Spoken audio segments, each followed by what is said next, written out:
Nadie en nuestro pequeño y olvidado pueblo, enclavado entre las imponentes montañas de los Andes, hubiera imaginado que la llegada del joven padre Gabriel transformaría nuestras vidas de una manera tan drástica.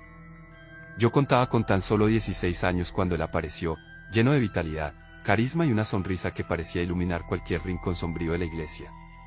Mi familia, al igual que la mayoría de los habitantes del lugar, era profundamente devota. Mi madre asistía a misa cada semana, y mis hermanas Laura y Teresa cantaban en el coro.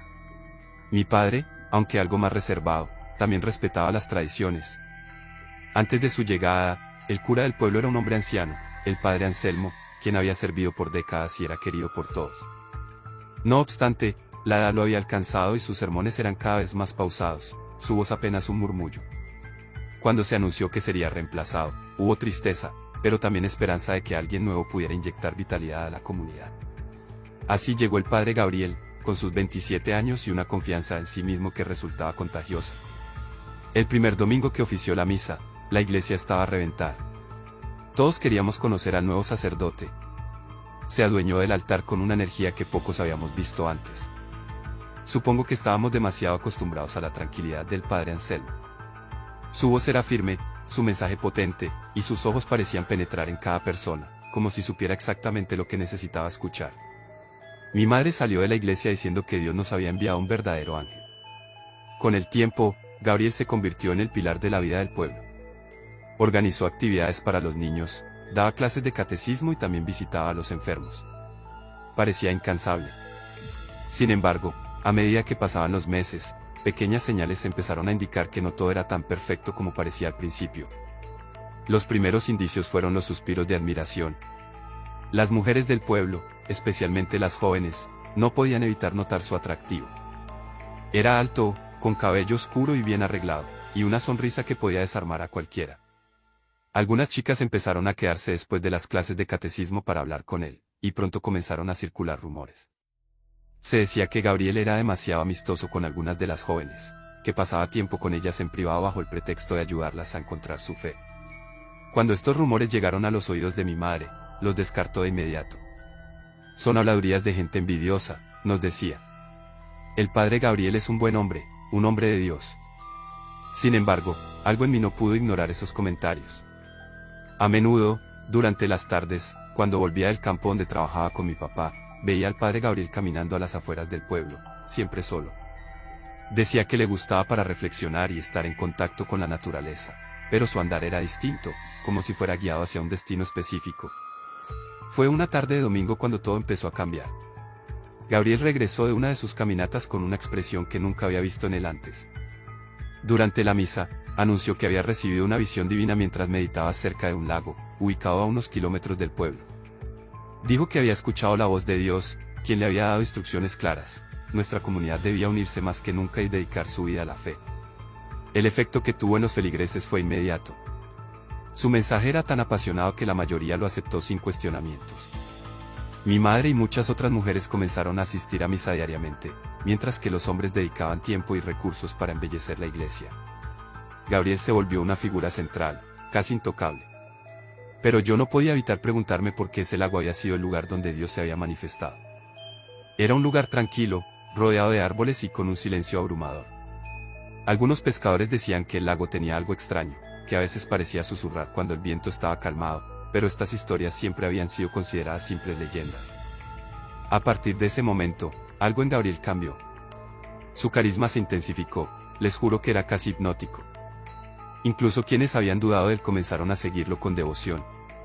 En una reunión comunitaria, propuso que se le cediera una vieja finca abandonada en las afueras del pueblo para convertirla en un espacio dedicado a la educación espiritual. Sin mucha oposición, los habitantes aceptaron y empezaron a remodelarla y adecuarla. Pronto, los jóvenes del pueblo comenzaron a pasar más tiempo en la finca bajo la guía de Gabriel. Se decía que se dedicaban a orar y estudiar, pero los rumores sobre su comportamiento empezaron a intensificarse. Algunas familias notaron que sus hijas regresaban cambiadas, más calladas, más retraídas, como si guardaran un secreto que no podían compartir. Mi hermana mayor, Laura, fue una de las primeras en unirse al grupo. Al principio, mi madre estaba encantada de que participara en algo tan puro, pero pronto empezó a preocuparse porque Laura llegaba a casa tarde, evitaba las preguntas y apenas hablaba con nosotros. Una noche, La escuché llorando en su habitación, pero cuando intenté hablar con ella, me cerró la puerta en la cara. Mi inquietud creció cuando un vecino, don Esteban, habló con mi padre y le contó que había visto al padre Gabriel caminando por el pueblo a altas horas de la noche, siempre en dirección hacia el lago.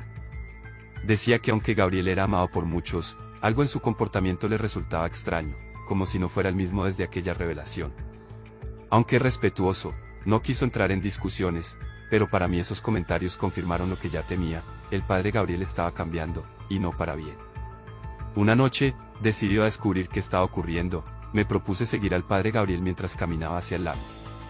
Me mantuve a una distancia prudente, ocultándome entre los árboles y matorrales. Cuando llegó a la orilla, se arrodilló y comenzó a hablar en voz baja. No podía escuchar lo que decía, pero sus palabras no parecían una oración, era más como una especie de conversación. De repente, el aire se volvió más frío y el lago, que había estado en calma, comenzó a agitarse ligeramente. No puedo decir que fuera un espectáculo sumamente llamativo, pero algo estaba pasando. Retrocedí asustado y terminé tropezando, haciendo ruido. Gabriel giró la cabeza en mi dirección, pero logré escapar antes de que me viera. Cuando regresé a casa, no pude dormir. Sabía que algo estaba pasando, pero no tenía idea de cómo enfrentarlo. Mis pensamientos giraban en torno a lo que había visto en el lago y al comportamiento cada vez más extraño del padre Gabriel. Durante el desayuno, mi madre notó mi silencio, pero cuando me preguntó si algo andaba mal, simplemente negué con la cabeza. No sabía cómo explicarle lo que había presenciado sin parecer un loco. A medida que pasaban los días, Gabriel se volvía más influyente. La finca que le habíamos cedido comenzó a convertirse en el centro de su obra divina. Las jóvenes del pueblo iban y venían llevando cestas de comida, ropa y objetos de sus familias, todo donado con gran entusiasmo.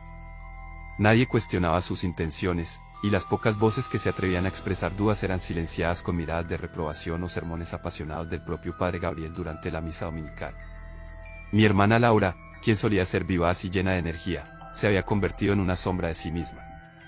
Pasaba gran parte de su tiempo en la finca, regresando solo para las comidas. Cuando intentábamos hablar con ella, sus respuestas eran evasivas y monótonas. Mi madre decía que Laura estaba más cerca de Dios que nunca, pero yo no podía evitar sentir que algo no estaba bien. Una noche, mientras cenábamos, Laura soltó algo que me heló la sangre en las venas. El padre Gabriel dice que pronto sucederá algo en el pueblo, algo grande, dijo mientras jugaba con el tenedor en su plato. Algo que cambiará nuestras vidas para siempre. Mi madre sonrió y asintió, encantada con las palabras del padre, pero yo sentí un nudo en el estómago. Cuando le pregunté qué significaba eso, Laura simplemente respondió: lo sabremos cuando sea el momento. Los rumores sobre el padre Gabriel seguían creciendo. Algunas familias comenzaron a notar más cosas extrañas en sus hijas, actitudes reservadas, cambios en sus horarios, e incluso desmayos inexplicables. Un vecino, don Esteban, mencionó que había visto a Gabriel entrando a la finca con varias muchachas bien entrada la noche. Aunque esto parecía inofensivo para algunos, la verdad es que era sumamente perturbador. Es demasiado joven para ser tan santo, dijo una vez don Esteban a mi padre. Nadie tiene tanta devoción sin esconder algo. Mi papá no quiso entrar en discusiones, pero sabía perfectamente que esas palabras le habían calado. Por el contrario, mi madre se negaba a creer cualquier acusación contra Gabriel. Es un hombre de Dios, insistía. La gente habla porque no puede soportar ver algo tan puro y verdadero. Sin embargo, las cosas comenzaron a volverse más oscuras. Varias de las jóvenes que frecuentaban la finca dejaron de aparecer en el pueblo. Sus familias decían que estaban ayudando en las labores del lugar, pero otros susurraban que habían desaparecido sin explicación. Una tarde, mientras regresaba del campo con mi padre, decidí desviarme hacia el camino que llevaba al lago. Algo me atraía hacia allí, era una sensación que necesitaba respuestas. Cuando llegué, vi algo que me heló la sangre. Cerca de la orilla, había velas encendidas formando un círculo, y también restos de lo que parecían ser animales pequeños esparcidos en el centro. El aire era denso, como si algo invisible me aplastara el pecho. Retrocedí lentamente, asegurándome esta vez de no hacer ruido. Regresé a la casa con el corazón latiendo a 1000 por hora. Esa noche no pude dormir. Me debatía entre contarle a mi padre lo que había visto o guardármelo. Finalmente, decidí hablar con él al día siguiente. Papá, hay algo raro en el lago. Creo que el padre Gabriel no me dejó terminar. Fernando, no te metas en cosas que no te incumben. Lo último que necesitamos es problemas con el padre. Su respuesta me frustró, pero también me hizo darme cuenta de cuán profundo era el control de Gabriel sobre todo el pueblo. Poco después, Laura tuvo un colapso. La encontramos desmayada en su habitación, con fiebre alta y murmurando palabras que no entendíamos. Mi madre estaba desesperada y quería llevarla al médico en la ciudad más cercana, pero Laura se despertó de repente y nos suplicó que no la sacáramos del pueblo. El padre Gabriel puede ayudarme, dijo con los ojos llenos de lágrimas. Él sabe qué hacer. A regañadientes, mi madre accedió. Esa misma tarde, el padre Gabriel vino a nuestra casa. Se encerró en la habitación de Laura durante casi una hora. Cuando salió, dijo que había orado por ella y que pronto estaría mejor. Mi madre le agradeció entre sollozos, pero yo no podía dejar de sentir que algo estaba terriblemente mal. Decidí volver a investigar por mi cuenta. Una noche, mientras todos dormían, me escabullí hacia la finca. Había algunas luces y podía escuchar murmullos provenientes del interior. Me acerqué lo suficiente para ver a través de una de las ventanas. Lo que vi me dejó paralizado. Había varias jóvenes reunidas en círculo con Gabriel en el centro, sosteniendo lo que parecía ser una Biblia. Estaba recitando algo en un idioma que no entendía, y las chicas parecían estar hipnotizadas.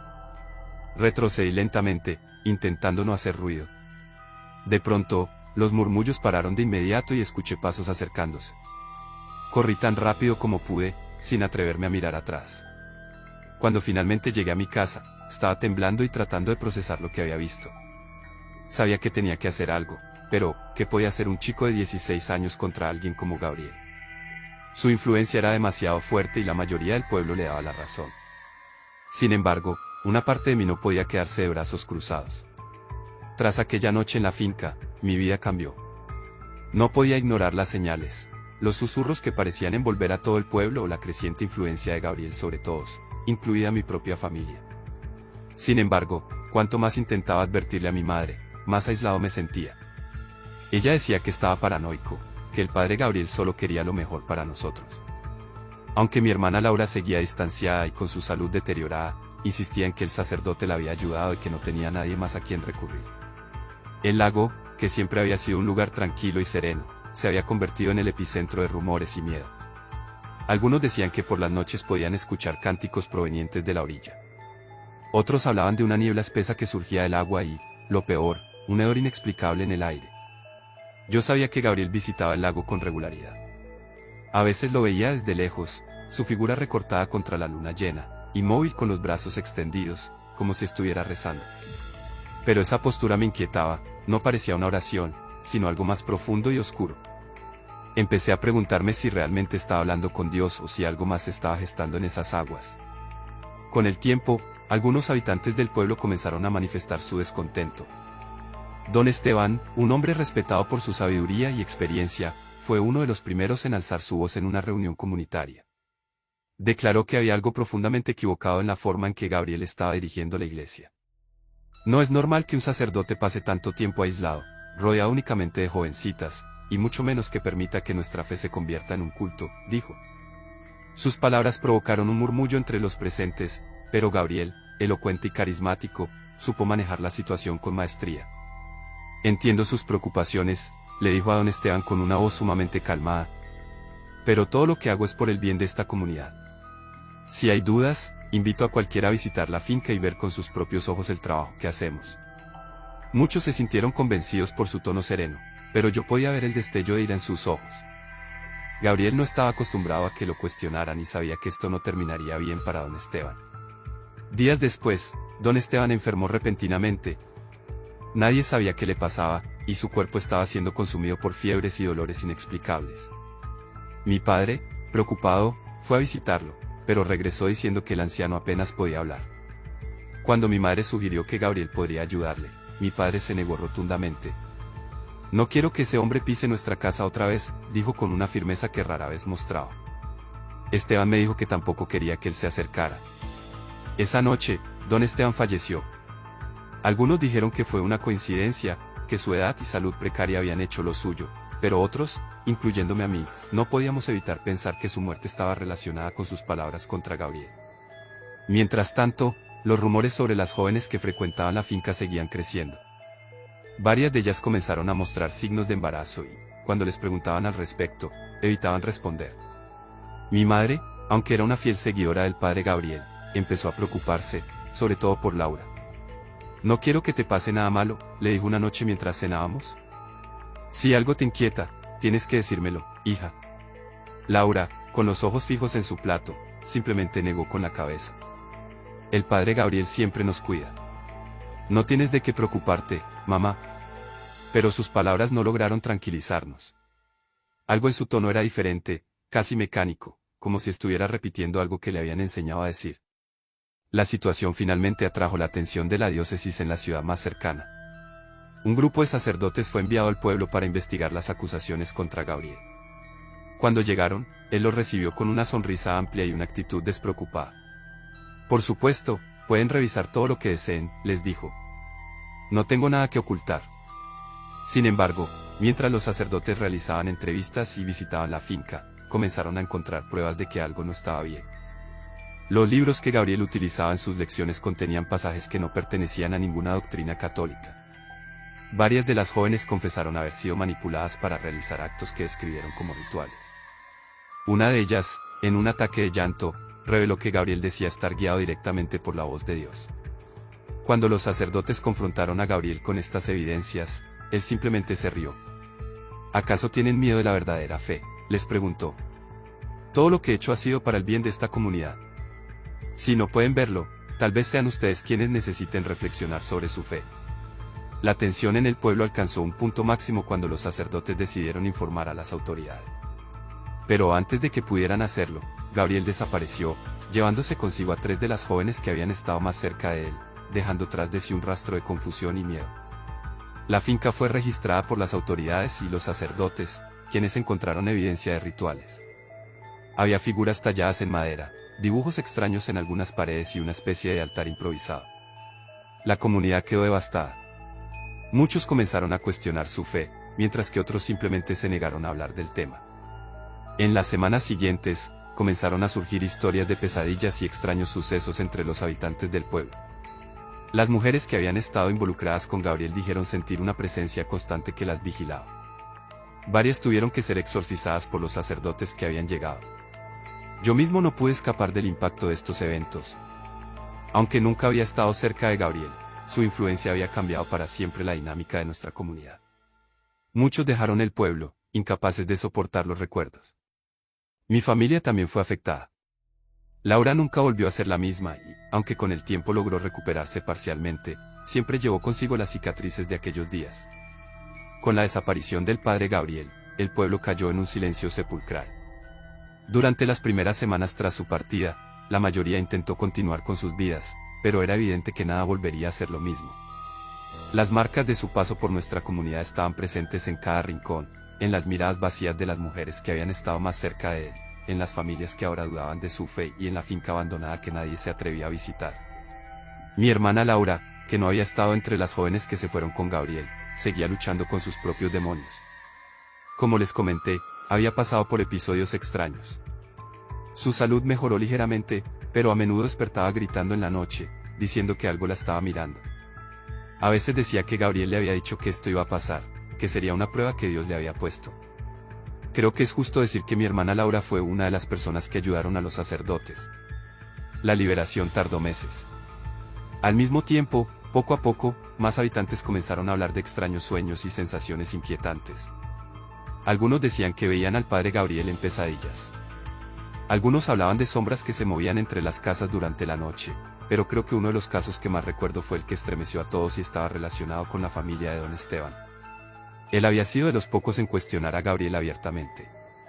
Una madrugada, su hijo menor gritó que alguien había entrado en su habitación. Cuando encendieron la luz, encontraron huellas de agua que llevaban desde la ventana hasta la cama del niño. A pesar de cerrar con llave y reforzar las ventanas, este incidente se repitió 2 noches más. Mi familia tampoco fue inmune a estos eventos. Aparte de la situación con mi hermana Laura, una noche, mientras estaba durmiendo, me despertó el sonido de unos pasos en el pasillo. Pensando que era mi papá, me levanté para verlo, pero el pasillo estaba vacío. Sin embargo, la puerta de la habitación de Laura estaba entreabierta y, dentro, podía escuchar susurros. Al abrirla, la encontré sentada en su cama murmurando palabras. Cuando intenté despertarla, me empujó con una fuerza que no sabía que tenía y comenzó a gritar hasta que mi madre finalmente llegó para calmarla. Las mujeres que habían tenido relaciones cercanas con Gabriel eran las más afectadas. Decían sentir una presencia constante, como si algo las estuviera vigilando, y tenían muchas pesadillas recurrentes. Uno de los casos más alarmantes fue el de Clara, una joven que había sido una de las más devotas seguidoras de Gabriel.